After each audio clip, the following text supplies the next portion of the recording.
Hey guys, स्वागत है आप सभी का मेरे इस नए व्लॉग में। तो हम आज यात्रा कर रहे हैं महाकाल उज्जैन की।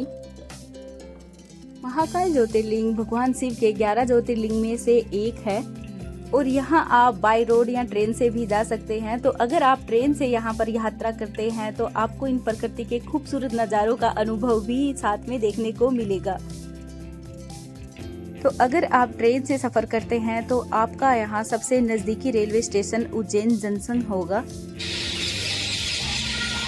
उज्जैन जंक्शन से बाहर निकलते हुए आपको यहाँ पर महाकाल रोड के नाम से ये रोड जानी जाती है और यहाँ पर आपको ठहरने के लिए बहुत सारे होटल मिल जाएंगे। यहाँ पर आप चाहें तो थोड़ी बहुत बार्गेनिंग भी कर सकते हैं, जो कि 1000 से 1200-1500 रुपए की रेंट में आराम से रूम मिल जाते हैं। महाकाल रोड से महाकाल उज्जैन मंदिर 2 से 2.5 किलोमीटर की दूरी पर पड़ता है और रास्ते में ये आपको बहुत सारी छोटी छोटी स्टॉल मिल जाएंगी जहाँ पर आप स्ट्रीट शॉपिंग कर सकते हैं।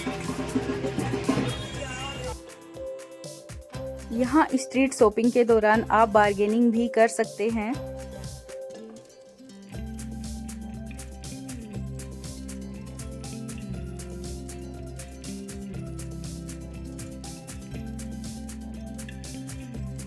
महाकाल टेम्पल में जाने से पहले सभी श्रद्धालुगण शिप्रा नदी में स्नान करते हैं और शिप्रा माँ का आशीर्वाद लेते हैं और इसके बाद अपनी यात्रा शुरुआत करते हैं महाकाल मंदिर उज्जैन में महादेव के दर्शन करने से।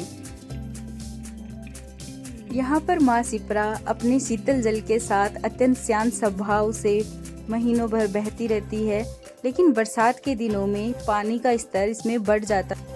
माँ शिप्रा के ऊपर ये बना हुआ ब्रिज जिससे श्रद्धालु जन काल भैरव मंदिर की ओर प्रस्थान भी करते हैं।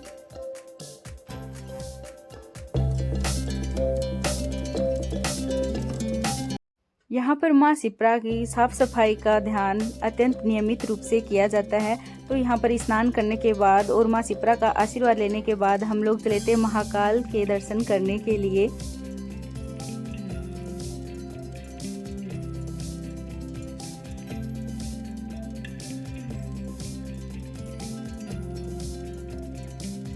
माँ शिप्रा से लेकर महाकाल उज्जैन के रास्ते के अंदर आपको बहुत सारी स्ट्रीट शॉपिंग करने को आराम से मिल जाएगी और जगह जगह पर आपको ये प्रसाद और छोटी छोटी स्टॉल लगी दिखाई देंगी।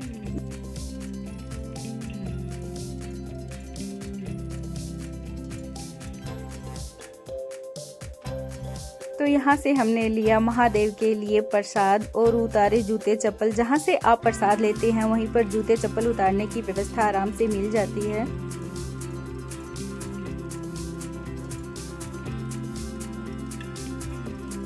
और यहाँ से शुरुआत होती है महाकाल कॉरिडोर की, जहाँ पर आपका सबसे पहले स्वागत होगा इन खूबसूरत नज़ारों के साथ।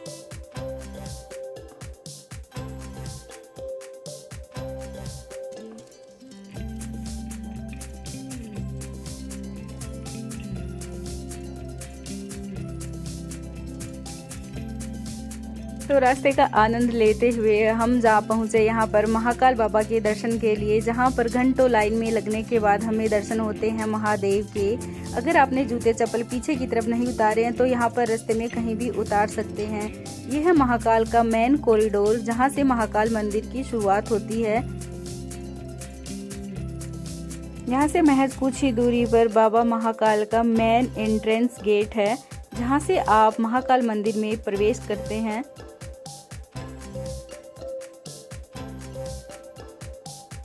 और ये है महाकाल बाबा का मेन कॉरिडोर, जहाँ से आप महाकाल बाबा के दर्शन करने के बाद यहाँ पर आपको दर्शन होते हैं मेन कॉरिडोर में इन लगी हुई प्रतिमाओं के।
करने के बाद हमें दर्शन करने होते हैं काल भैरव मंदिर के।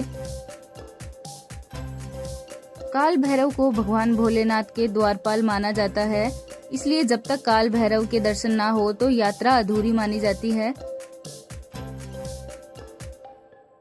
महाकाल बाबा के आप VR के द्वारा भी दर्शन कर सकते हैं।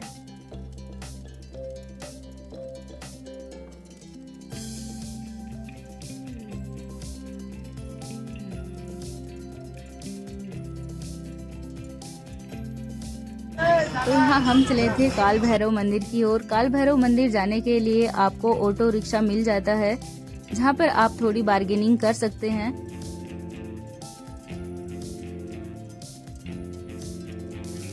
काल भैरव मंदिर की यहाँ पर मुख्य विशेषता ये होती है कि यहाँ पर बाबा काल भैरव को चढ़ाई जाती है शराब।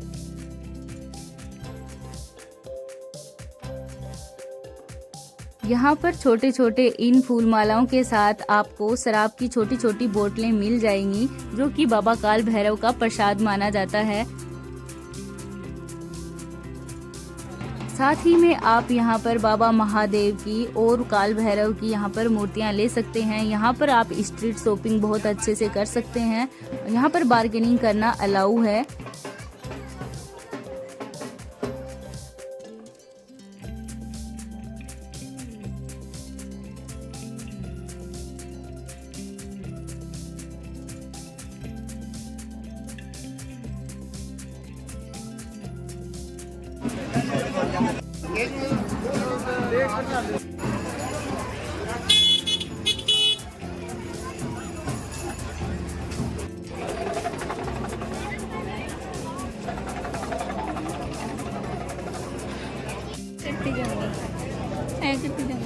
हाँ मेरा सीधा वीडियो ठीक है।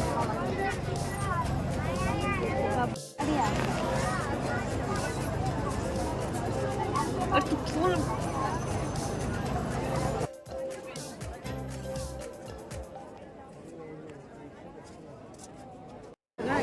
यहाँ पर लगे हुए ये धागे बाबा काल भैरव के प्रसाद के रूप में यहाँ पर सभी श्रद्धालुओं को मिलते हैं, जहाँ पर श्रद्धालु जन आते टाइम यहाँ पर अपनी मनोकामनाओं इनके साथ बांधते हैं। यहाँ की कुछ धार्मिक मान्यताएं ऐसी हैं कि इस धागे के साथ अगर अपनी मनोकामनाओं को बांधा जाता है तो वो यहाँ पर पूरी होती हैं।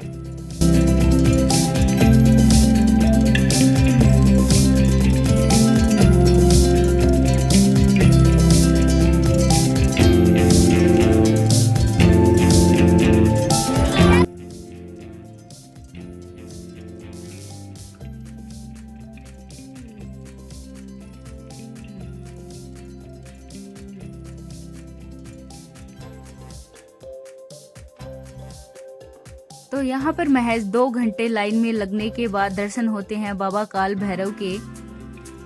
यहाँ की पौराणिक मान्यताओं के अनुसार बाबा काल भैरव के मंदिर करने के बाद ही महाकाल की यात्रा संपूर्ण मानी जाती है। इसीलिए यहाँ पर बाबा महाकाल के दर्शन करने में जितना समय लगता है उससे कई गुना ज्यादा समय बाबा काल भैरव के दर्शन करने में लगता है। तो हमने यहाँ पर दर्शन किए बाबा काल भैरव के।